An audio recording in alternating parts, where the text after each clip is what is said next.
Assalamualaikum warahmatullahi wabarakatuh. Halo anak-anak ibu, siswa-siswi kelas 7 MTS Nurul Falah. Apa kabarnya pada pertemuan kali ini? Sama Bu Ajijah lagi, masih melalui channel YouTube karena kita belum bisa bertemu secara langsung. Tapi mudah-mudahan masih tetap semangat. Oke, anak-anak ibu, sebelum kita memulai kegiatan pembelajaran kita pada hari ini, mari bersama-sama kita membaca basmalah terlebih dahulu. Bismillahirrohmanirrohim. Anak-anak ibu, siswa-siswi kelas 7, nanti di video ini akan ada tayangan pertama mengenai PowerPoint tentang miniatur konstruksi rumah. Jadi bagaimana caranya untuk membuat konstruksi atau bangunan rumah. Jadi gimana secara kita ngebangun rumah gitu. Cuma yang dipelajari adalah bagaimana membuat miniaturnya, jadi bukan bikin rumahnya. Nanti akan ada tata cara melalui video, jadi kamu diperhatikan. Dan untuk tugasnya, jadi akan disampaikan di akhir tayangan video. Jadi ditonton videonya, ditonton video ini sampai selesai, karena nanti tugasnya akan Ibu beritahukan di akhir video ini gitu ya. Oke, selamat menyaksikan, diperhatikan baik-baik, dilihat, dan selamat berkarya. Oke anak-anak ibu, siswa-siswi kelas 7, ini adalah materi tentang bagian-bagian dasar dalam pembuatan konstruksi miniatur rumah. Yang pertama adalah harus ada 4 bagian penting dalam membuat konstruksi miniatur rumah. Yang pertama harus ada pondasi. Apa itu pondasi? Pondasi itu landasan dasar. Jadi adanya di paling bawah sebelum nanti tiang beton dan yang lainnya berdiri. Pondasi itu yang paling bawah. Tujuannya buat apa? Untuk menjaga kestabilan suatu bangunan agar beban dan gaya yang ada di dalam maupun di luar yang vertikal. Vertikal itu berarti dari kanan ke kiri gitu ya, dan yang horizontal tetap bertahan gitu. Jadi tanpa pondasi maka bangunan itu tidak bisa berdiri gitu ya. Yang kedua ada yang namanya beton bertulang. Ada beberapa jenis beton bertulang. Yang pertama namanya slope. Slope itu diletakkan secara horizontal di atas pondasi. Jadi kayak tiang gitu ya. Slope itu seperti tiang, kanan kiri. Biasanya kalau sudut dia ada 4, biasanya ada 4 kotak. Itu letaknya secara horizontal atau dari atas ke bawah, dari bawah ke atas. Yang kedua namanya kolom beton atau tiang beton, yaitu beton bertulang yang diletakkan dengan posisi vertikal. Kalau tadi slope itu horizontal, kalau tiang beton itu secara vertikal ya. Kita lanjut.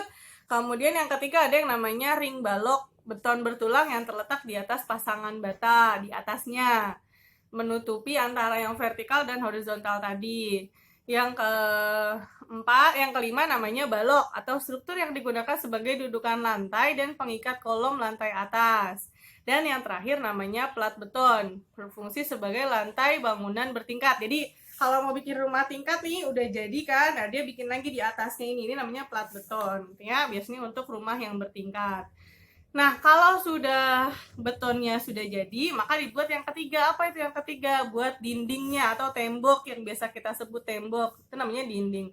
Dinding berfungsi sebagai struktur penahan beban untuk menuju pondasi. Selain itu, dinding juga berfungsi sebagai pemisah antar satu ruang dengan ruang yang lain.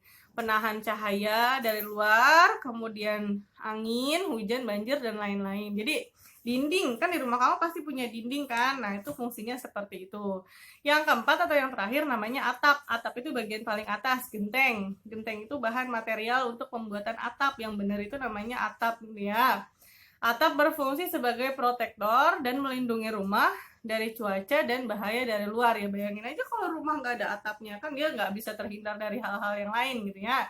Nah, jadi fungsi atap adalah untuk protektor. Protektor tuh melindungi ya dari cuaca dan bahaya dari luar. Konstruksi rangka atap yang biasa digunakan namanya konstruksi atap kuda-kuda ya. Nah setelah ini akan ada video cara membuat miniatur konstruksi rumah dari kardus. Disimak baik-baik ya, nanti tinggal dibuat di rumah masing-masing. Selamat menyaksikan, terima kasih.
Udah lihat tadi videonya kan? Jadi itu cara membuat miniatur rumah dari kardus bekas. Nah, tugasnya adalah yang pertama, kamu harus membuat gambar miniatur rumah di buku gambar boleh, di buku tulis boleh, atau biar lebih mudah di kertas folio karena nanti harus difoto dan diupload di link Google Form yang Ibu kirim.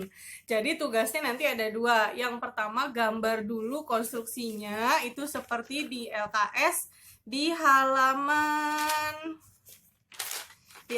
itu di halaman 26 dan 27 nih ya, kamu bisa lihat. Jadi ini gambar konstruksinya, kamu bikin dulu gambar konstruksinya seperti ini. Mau bangun rumahnya yang seperti apa gitu ya, digambar di kertas, kemudian dikasih warna boleh, black white juga nggak apa-apa, artinya cuma diarsir pakai pensil juga nggak apa-apa, nggak harus diwarnain. Terus tugas yang keduanya adalah kamu buat miniatur rumah menggunakan kardus bekas yang ada di rumah, kemudian dikumpulkan ke sekolah. Kapan waktu mengumpulkannya? Kelas 7 dikasih dispensasi sama ibu untuk mengumpulkan hasil praktek prakaryanya di minggu depan setelah pertemuan ini. Kan harusnya kamu sudah batas waktu ngumpulin tugas ya di minggu pertama, tapi karena ibu baru memberikan informasi tugasnya, jadi dikasih waktu 1 minggu sama ibu sampai minggu depan. Silakan hasil karya dari kardusnya dikumpulkan ke sekolah. Tapi untuk gambar harus di-share atau dikumpulkan ke link ibu yang disertakan bersama dengan video ini, link prakarya. Batas waktu menggambar sampai jam 3 sore. Jadi walaupun nanti jam pelajarannya sudah selesai jam 12, untuk prakarya ibu masih tunggu, masih diterima sampai jam 3 sore. Nah, jadi dikasih waktu agak lama karena menggambar kan butuh waktu yang lama gitu ya. Oke anak-anak ibu, itu tugasnya. Ibu ulang sekali lagi, yang ada 2 tugas untuk prakarya pada pertemuan kali ini. Tugas yang pertama kamu menggambar dan langsung dikirim, batas waktu maksimal jam 3 sore. Tugas yang kedua adalah membuat rekayasa miniatur rumah dari bahan kardus bekas, kemudian dikumpulkan di minggu depan saat pengumpulan tugas pelajaran yang lain ya.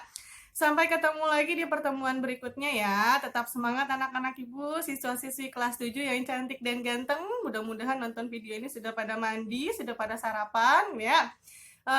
Diperhatikan semua materi yang disampaikan oleh Bapak Ibu guru, belajar yang rajin, tetap berada di rumah, nggak usah keluar-keluar kalau tidak terlalu perlu, menggunakan masker ketika keluar, rajin cuci tangan, jaga kebersihan. Kita ketemu lagi di pertemuan berikutnya dengan karya-karya yang lain. Tetap semangat. Terima kasih atas segala perhatian dan terima kasih untuk like dan subscribe-nya di video ini. Wassalamualaikum warahmatullahi wabarakatuh. Dadah.